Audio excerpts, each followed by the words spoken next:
Gulf oil spill, or BP oil spill as it was called, became this epic global story. This leak that was of oil 5,000 feet below the surface of the Gulf was threatening the biology, the wildlife, the fisheries, and the coastlines of this very fragile coastline of the Gulf.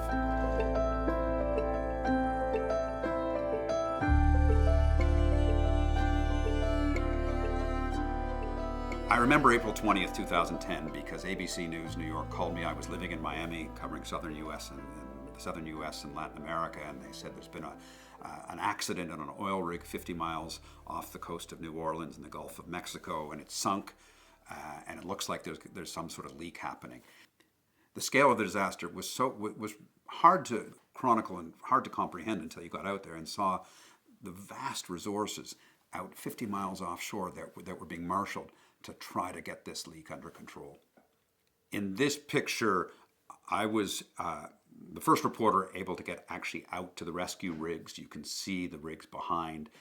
They had moved all of this huge, heavy equipment to the site to lower down equipment that they wanted to use to cap the spill.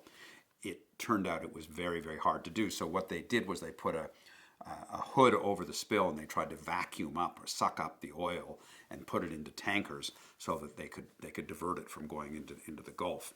It was a story of the systemic failings of BP and the systemic failings of the Louisiana political culture, where there was so much corruption and graft, where the oystermen and the fishermen were sidelined. Was the money getting to them? Were they making claims that were honest, or was it anybody with a rusty boat saying, give me $10,000? So the story had so many dimensions and so much complexity.